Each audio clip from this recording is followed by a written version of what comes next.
ये प्राग विद्यापति कालीन साहित्य का दूसरा क्वेश्चन है, डाक भाग।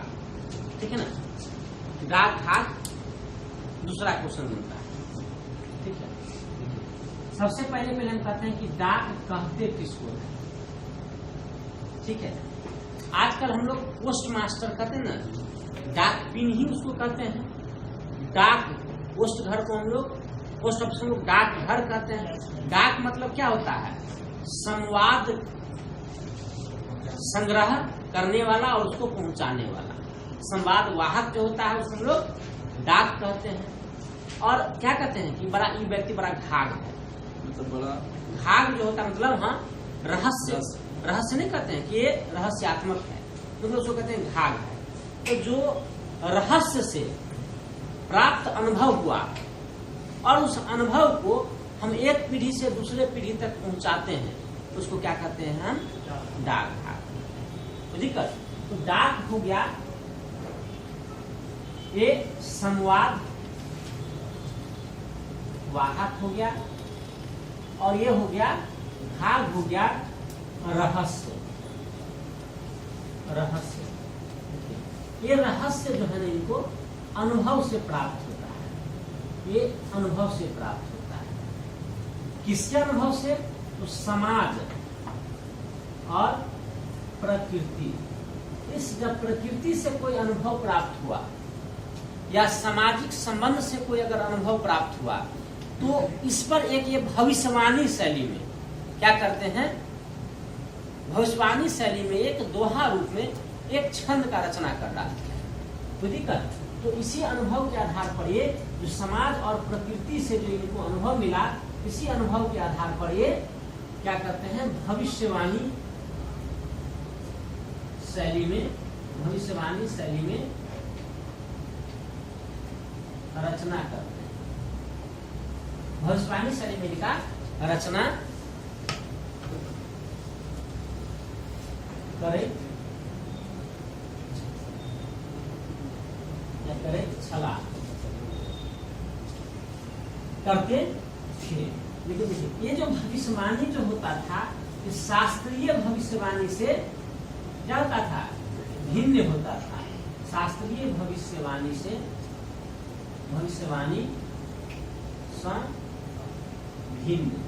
क्यों भिन्न होता था, तो शास्त्रीय प्रणाली का आधार था ग्रह नक्षत्र वगैरह, ये सब प्रकृति के परिक्रमण होता था, और ये प्रकृति का अनुभव है जो समाज से अनुभव करता है।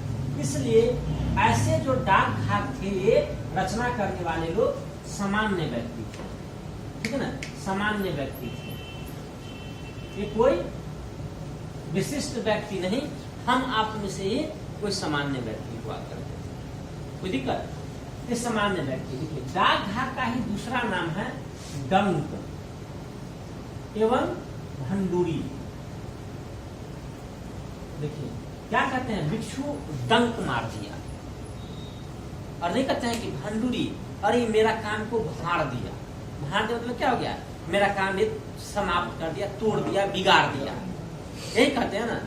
देखिए जैसे हम पर आप खूब विश्वास करते हैं और हम कटु सत्य से आपको अवगत करा करके इस दोनों के बीच में इस विश्वास को भाड़ दें,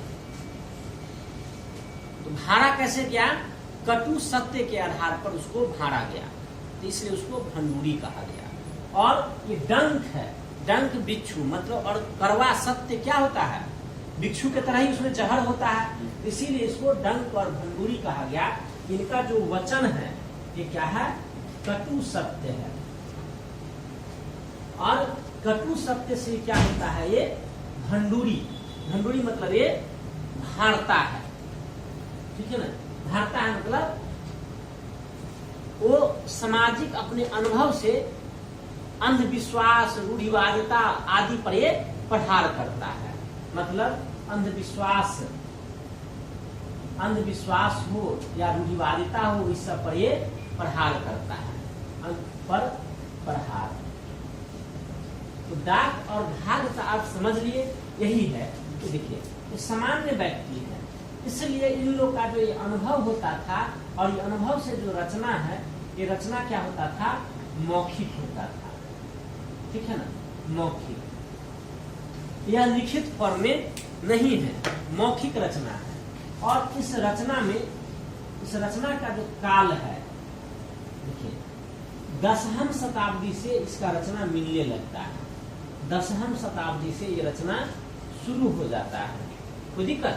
और देखिए वर्ण रत्नाकर में हम आपको बताए थे एक बार, वर्ण रत्नाकर जब पहला चैप्टर पढ़ रहे थे सामाजिक धार्मिक स्थिति में, बताए थे कि सिद्धाचार्य और मीमांसा के बीच में संघर्ष का वर्णन मिलता है। वर्ण रत्नाकर 14वीं शताब्दी में लिखा गया है, इसका मतलब 14वीं शताब्दी तक तो था ना। सामाजिक स्थिति पढ़े हैं ना? हाँ, सामाजिक में नहीं पढ़े थे। सिद्धाचार्य, वर्ण रत्नाकर में सिद्धाचार्य और मीमांसा के संघर्ष का वर्णन मिलता है।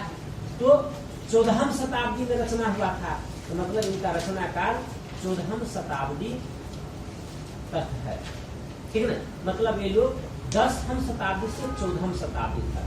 देखिए अब इतने बीच में कोई एक आदमी तो नहीं हो सकता है, अर्थात क्या है, डाक घाट कोनो एक व्यक्ति नहीं होकर, कोनो एक व्यक्ति नहीं होकर, एक व्यक्ति नहीं होकर एकटा व्यक्तिक एकटा विशेष प्रकारक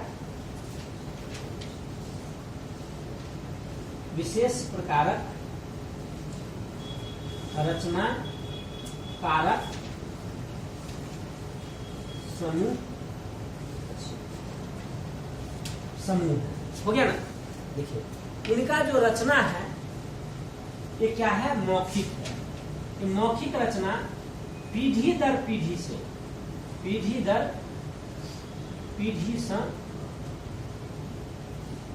मौखिक रूपे आबि रहल अछि।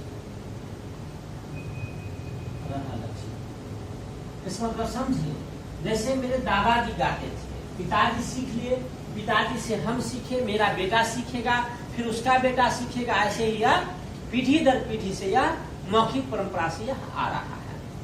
लेकिन यह जो रचना था, यह जो अनुभव था, यह काफी लोकप्रिय हुआ, क्योंकि समाज में आमजन लोग रहता है और आमजन के अनुभव बहुत क्या होता है, सटीक होता है, लोकप्रिय होता है।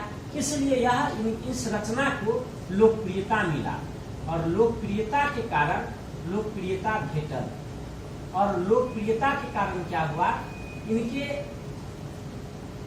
रचना को भेटल ताही सन श्रेष्ठ साहित्यकार जेना धीरेश्वराचार्य ज्योतिष, धीरेश्वराचार्य,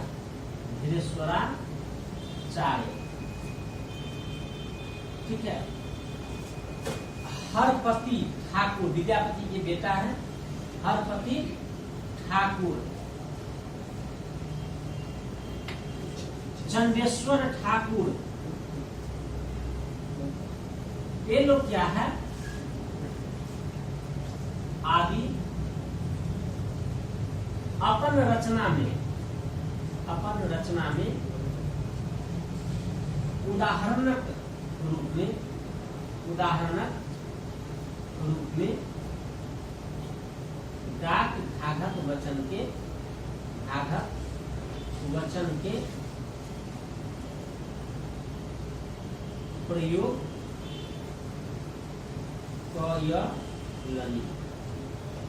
ठीक है, प्रयोग किए। जैसे देखिए हम लोग रामायण पढ़े थे या कृष्ण जन्म पढ़े थे, तो देख रहे थे ना कि बात बात में एक कह भी आ जाता था कि मूर्खक लाठी माज का पार, चोरक मुंह चाम जरूर चमके, बीच बीच में स्टोरी में आ जाता था ना। वैसे ही यह लोग अपने रचना में डाक घाट के वचन को उदाहरण के रूप में प्रस्तुत कर दिए, ठीक है, कि जो हम लिख रहे हैं यह अनुभव समाज में चलता रहा, डाक घाट भी ऐसा कहता है, कोई दिक्कत। इस रचना को, इस मौखिक रचना में क्या है, आधुनिक काल में अवसान का गति तीव्र हो गया है। क्यों? क्योंकि अब ऐसे जनसामान्य लोग नहीं रहे जो ऐसे सामान्य परंपरा से आगे बढ़ रहे थे। अब लोग समाज में पाश्चात्य शिक्षा वगैरह के आगमन से लोगों में तेजी से बदलाव आया है, मनोरंजन के कई साधन आ गए हैं, आवश्यकता बढ़ गया है। इसलिए ऐसे रचना, मौखिक रचना आधुनिक काल में एकर लोकप्रियता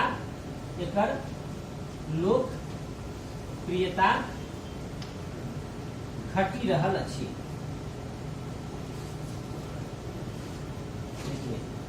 लेकिन आधुनिक काल का दूसरा भी एक विशेषता है कि आधुनिक काल में संस्कृति हमारा जीवित रहे, इसके लिए बहुत सारा अनुसंधानात्मक कार्य किया जा रहा है।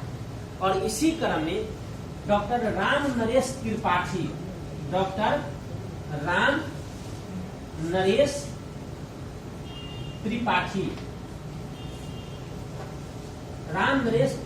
के द्वारा क्या हुआ, इस समस्त डाक भाग वचनावली में, डाक भाग